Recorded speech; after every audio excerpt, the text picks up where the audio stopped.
Hey, this is Jackie of the Maiden Voyage podcast, and you're listening to season 2, the one where we tackle how temperatures, water coolers, and Facebook can affect your productivity in the office.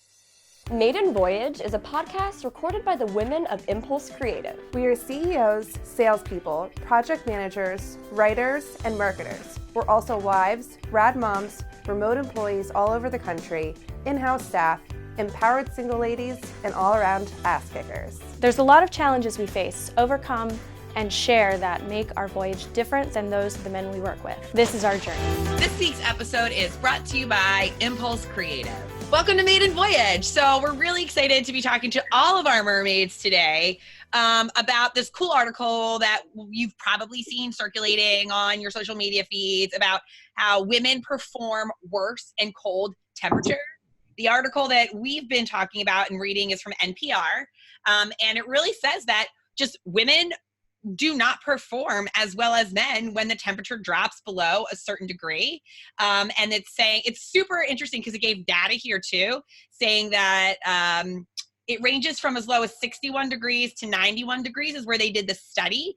And it showed that men decrease their verbal and mathematical skills slightly when the temperature is warmer, but women decrease dramatically in their productivity when it's cold, which we all know, ladies, I think we all attest and feel the same way that when it's cold, I just can't focus. And I'm here and I'm like this with the blanket. And I would totally agree with this NPR article that I don't think I perform my best me when I'm freezing. See, I feel like the opposite. I feel like I'm more productive when it's at least 70 degrees, 68 degrees. So, I mean, that doesn't work for me. But well, no, I think that would be colder. Warm. I mean, I guess they did say 68 degrees is considered warm. Well, 71. I would say anywhere in the 70s. Like I leave my house at 72, 73 during the day when I'm working.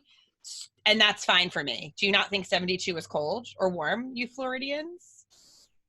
I think it's on the cooler side.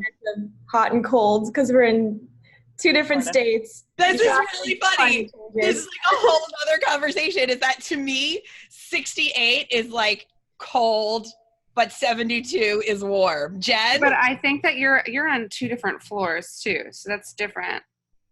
Like we're on one, like, you know. Oh, because you guys don't have the second floors in Florida. Right. Well, that's true. Like I have mine set, and I'm here in PA with Jackie, and mine's set at 75 right now, but it gets colder down here than in my bedroom. So like at night, I put it down to like 72, so I'm not sweating in bed. But that is funny. That 68 is kind of freezing. If my house was at 68, I would be. That's a little too much. But I would so much rather be too cold than too hot because I feel like you can do more about it when you're cold. Like I used to keep a blanket with me in the office. And for me, if it was too hot, then I could not. I feel like I couldn't focus. Yeah, I bring slippers to work every day because like I get cold, but I'd much rather be cold and like have a blanket and slippers on than hot because you can't do anything about it. No, I totally hear that, but I think that it's interesting though that the article skews that we keep our offices cold and it's less productive for women, but we can't keep our offices warm because it's less productive for men. So like, let's keep our office temperature at an acceptable limit for the men and freeze out the women. And I think that's— So what is acceptable? Well, to everyone, it's different. It sounds like, even between the 5 of us. But I never find, and again, I think it's location based. When we're in Florida, when I come to the headquarters, I'm never cold in the office. Like I was never cold at you, and you guys were like, "Oh, I need my blanket," and I'm like sweating. So I also think it's but when you guys are down, it's not like normal life. Like we take walks, and then I'm never hot either. Or never cold. You know what I mean? Like normally we're used to just going in and sitting at our desks all day. Right. So we get the special affair when we're in town. Like we go out for lunch. Like normally we would stay in for lunch. You know what I mean? Stuff like that. Yep. Like if you're never leaving the office all day, it does get chilly. Right. And so we were talking that like this was a cheeky article, and there's a bunch of them out there, and yes, we want everyone to be comfortable in the workplace, but then we started talking like what other things affect your productivity, whether you're working from home, working remotely. We even have Courtney on the line today who was working in the office and now works remotely. So like, how do those changes and what's going on in your day-to-day that affect your productivity? Yeah, so I feel like my, I guess, natural habitat or environment for what I'm used to working in has drastically changed. When I was in college, I could never do homework or study in my apartment. It was just, I feel like I'd have to clean my entire apartment before I could start doing anything productive. It was just too distracting. And then if I would work in the library, you know, I went to a small private school, which meant everyone knew everyone. There's people everywhere you go who you unintentionally will stop and have like a 30-minute conversation with. So when I was back in college doing homework and studying, I would have to go to the second floor of the library where it was super isolated. I actually had my own desk that I wrote my name on. And that was my desk. And like, there was no one around and it had to be dead silent. I could never listen to music because I'd find myself like typing an essay and like accidentally writing out the lyrics. Like it was just too distracting. It had to be silent. There couldn't be people around. And so it was kind of an adjustment for me moving into my career in marketing because, you know, the culture is a lot more open. And I think that's a good point to mention, Courtney, is that especially at Impulse Creative, along with other industry or agencies I've worked at, it's an open floor plan. So you don't even have like a little cubicle to call your own space. It's like you have a desk touching other desks with people doing whatever they're doing and you're supposed to do what you're doing. And like, for me, it's almost unworkable. Like, I can't. It was a rough adjustment for me because it wasn't what I was used to. And so I remember one of my first marketing jobs, you know, they had music playing, there'd be people talking, and I had to do like a lot of research and writing. And for me, that's something I'd have to do in silence. So I would have to go upstairs to like my own private conference room to get work done for a while, for a couple months until I was able to just adjust to it. Yeah. And now that I've been, you know, working in marketing for so long, like I prefer it that way. I prefer there to be music and talking because now like I've just learned how to block out all the noise. Like literally you could be talking about like getting away with murder next to me while I'm working and I will have no idea because I am in the zone and I will not chime in unless I hear my name. Right. And that's how it is. Like I've just adapted to it. But I've kind of had to go back to my old ways going remote because now I'm, you know, don't really have much human interaction unless it's through Zoom. So, you know, it makes me miss the noise and just being able to talk to people. But yeah, like it's not like how I was in college where I'd have to like clean everything, like because you know, you don't have the time to do that. Right. So I guess this is maybe we'll go around robin and everyone can answer like, do you prefer working in silence or do you need some sort of noise? And if so, what is that noise? So Audrey, why don't you go first? Okay. So if I'm doing, the only time that I can't have any noise is if I'm doing like math. Fair. Yeah. So like when I'm like dividing up a project, like point wise and like doing stuff, I can't have any noise. But the second that I'm done and I have it all listed out, then I'll turn on, actually, the reason I started watching The Bachelor is because I could put it on in the background and like listen to it without actually having to watch it. Right. So although it's beautiful to look at. Right. Like sometimes I want to see her dresses and stuff, but you know, it's like one of those shows that like I don't need to necessarily like pay attention to the whole thing. I'll still know what's going on. Same with like, I'll turn on like The Voice or American Idol because like I can still listen to it, but, and then do my own thing. But, and then I'll turn on shows or whatever. But yeah, I like noise. Even when I'm blogging, I'll like blare music into my ears. And then Rachel, I think you're on a similar wavelength as Audrey, right? Not with the music, but definitely with the shows. Like I can put on like Harry Potter or Sweet Home Alabama, things that I've seen a million times. And I just don't have to pay attention because I know what they're already talking about. And it's not like music. can sometimes get exciting or something, where these movies, I usually choose things that are just kind of monotone Flat. the whole That's way. interesting. So like there's no like increase in speed Right. anywhere. The beats per minute is pretty standard. Yeah. That's interesting. And I can even have like the screen behind my computer. So I'll sit on the couch with my laptop and I can even have it in the background. And I've just seen them a million times. So I know what's going to happen and it doesn't get louder or, you know. Interesting. How about you, Jen?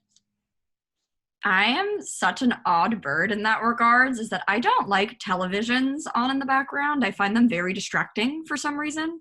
I think I get like sucked into the plot or the storyline and I always want to watch it. I think for me, it's because there's a visual cue. And, you know, there are different people like audio learners, visual learners, something like that. And for me, like when I see like the flashing and a TV on, I like want to watch it. So for me, I do hate silence. I cannot work in silence. That's why as a remote worker, oftentimes I'll go to busy cafes and I have like the hum of background noise, or I always play my record player, have music playing at all times. So to me, that doesn't bother me, like that you guys talk about like lyrics distracting for some reason. As long as I have it at an appropriate volume, like I never have it too loud where it's overbearing, as long as it's at like a level where it's minimum, it just provides that perfect like gnat sound for me to hone in. So, and we already heard that Courtney prefers noise. Are you listening to music at home now that you're a remoter? You know, I really don't listen to music as much as I thought I would, mostly because I'm the kind of person that replays the same songs over and over again until I find a new song to replace. So it's like I just don't have anything good to listen to anymore. I've ruined every song for myself.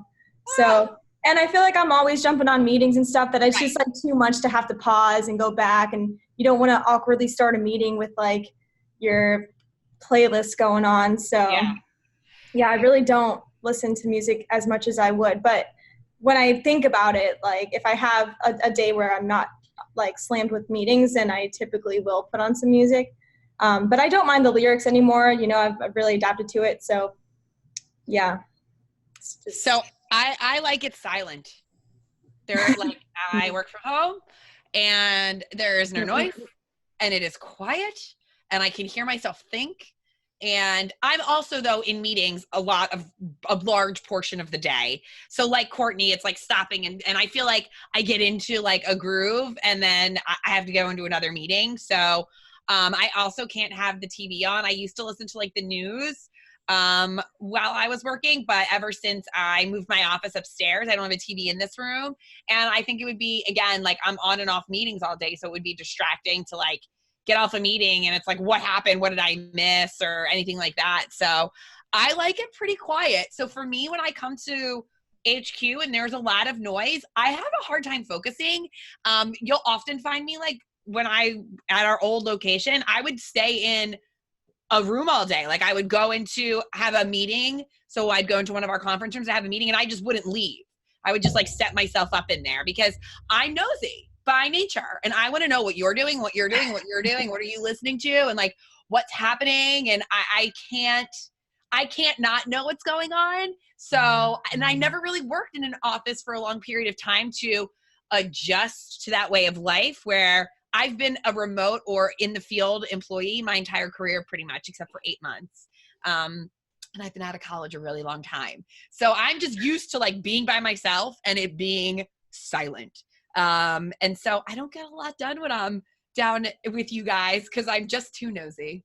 What are you gonna got that FOMO. I'm just nosy, man. I want to know. I can't help it. So let's move on to, go ahead.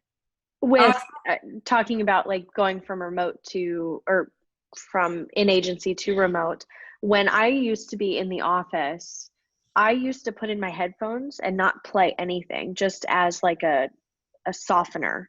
So I was the same way. I wanted to know what everybody was doing. And I used to just kind of plug in and I wouldn't even turn on music or anything. I just want earbuds. All the noise. That's an interesting idea. I do that sometimes by accident because I'm in meetings all day too. And so like I'll have my headphones on because I'll hop on and off of a meeting and then I'll just forget and like I'll just have them in without anything playing. Well, it's also, if you don't want to be disturbed, it's a way that people probably wouldn't disturb you because they think you're busy or whatever. It's the universal sign for don't talk to me. That's what I do at the beginning. Yeah, when you're in the office, unless you have hair, like, anything goes. Yeah. So then, Jen, you had some other great points. I love that you mentioned ergonomics. Why don't you talk about some of the ergonomic things that are important to you to help increase your productivity? Sure. Well, so I'm about to turn 27 next month. And for the past 2 years, I've been having various pains that almost feel like arthritis, which to me is absolutely mind-blowing. But in my role, I'm a writer, so I type all day. Like I'm just typing, and I barely have any meetings. And I use like a Mac. And if you look at like these devices, they're not very like ergonomically friendly. No, you need to get one of those keyboards that's split. Right. And it has padding on either side. I should. Yeah, and but, so your wrists are split. Yes. Well, there's a few things that I do now. I have like, maybe I can even angle my computer down.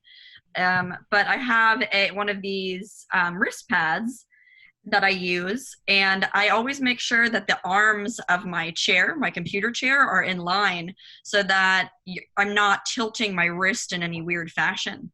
And one of the things that I did, I bought this chair on Wayfair. I spent like $150 on this chair because it has good support, and the reviews were so great. And I've noticed just like a significant difference in and of itself from just those few changes. And honestly, I would like to get better, like you said, maybe get a keyboard or a better mouse. Like I just use this kind of mouse, and there's nothing supportive at all about like a Mac mouse. Yeah. Love them to death. Don't mean to hate on you, Apple, but they look amazing. It looks very sleek and it's stylish, but it's not very functional in that regard. It's very interesting because I've never been at a desk more in my life than I have in the last 3 years. I was always like a field sales rep, so I was in my car and there were different ergonomic issues and I had different pains from like being in and out of a car all day. But being at a desk was really hard for me and sitting all day. And Jen, just like you, like my elbow was hurting, my wrist was hurting, my shoulders were hurting. And I like do like, you know, the pressure points like up here and stuff. Like I do that all day and like wrist stretches, but I felt the same way as you. And I have a mouse pad with a wrist cushion, but the biggest thing that has changed for me is I got a standing desk. And I think the standing desk has given me the ability to I move around more, I stretch. It really just like my shoulders are better, my back is better. You probably slouch less because you're not like sitting, you're like forced. Absolutely. Yeah. And which helps neck pain. I'm on camera all day in meetings. So like not only am I like standing, but I'm like concerned about my posture because like I don't want to be hunching on video either, you know? So for me, the standing desk has been a lifesaver in my productivity because I was just feeling like so many, like Jen, aches and pains, but I need a new chair. You'll have to share the link. Yeah, I totally will. One of my friends is what is that? I'm blanking. I don't want to say like Kelly Blue Book or something where they like, I know that's for cars, but they do like reviews on everything. Oh yes, Consumer Reports, duh. He follows that, and I guess this had like stellar reviews for like an affordable / functional kind of thing. And it's funny, kind of tying in with that. I feel like your desk space in general is something that could really affect your productivity, and that's like one of the few things for workers that are like in an office space. That's one of the few things that they can control. Mm-hmm. Because for us as remote workers, we have the luxury of modifying a lot of things in our work environment, but for a lot of people they don't. And like the desk is the one thing. Like for example, I always have I love working with 2 screens. So I have like my Mac laptop, and then I have, you know, just another larger screen next to it.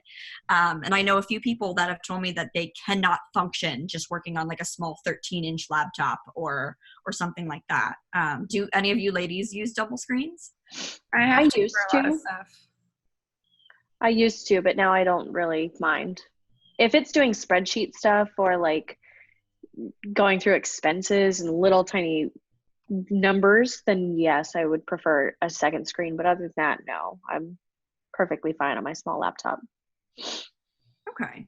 I guess it totally depends on your role and the task you're doing, what you're doing as well. Like for me, it helps oftentimes you know, if I'm rewriting a web page, like I'll have the old web page on one screen and then my document on the other, so I could reference it, kind of thing. But yeah. And honestly, I'm a neat freak when it comes to my desk. I don't know if you ladies are like that either, but I can't have like shit all over my desk. No.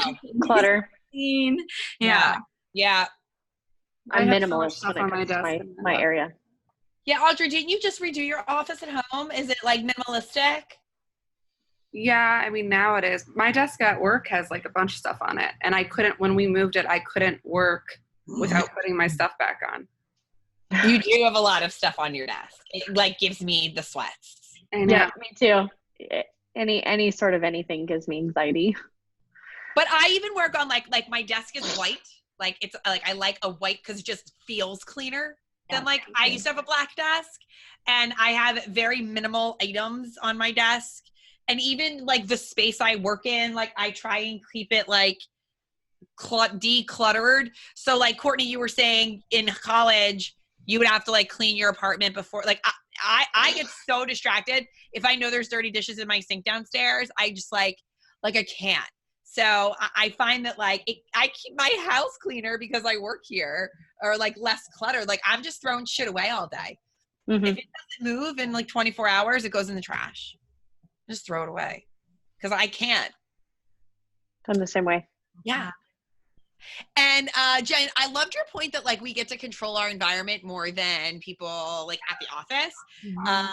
And Audrey, I remember this. So you were talking about light earlier, Jen, like artificial light versus natural light. And I don't know if you remember, Audrey, but like almost a year ago, you sent me a link to like ceiling tiles that were like she sent it to me too. Yeah. So like you would replace one of those traditional ceiling tiles with like something, it was like an aquarium or like a rainforest. It was something like that where like you're just supposed to let natural light in. Yes. So because in the old office, there was no natural light at all. Yeah. There was, but it was like the outside meeting rooms, not the actual bullpen. Internal office space, right? Mm-hmm. Where like obviously Audrey like she's sitting on her lanai right now, rubbing it in with her beautiful palm trees. And I know Jen, you have a lot of natural light. Rachel, I've been to your house. You have a lot of natural light. I took the room in my house with the two biggest windows because I prefer natural light. Courtney looks like she's living in some natural light. I just think as humans, we work better with things growing in our space and like natural sunlight. So like I have plants, I have the windows open, even on rainy, cloudy days. And I just think that we really are blessed that we get to alter our living spaces and our working spaces to be really, truly beneficial for our productivity.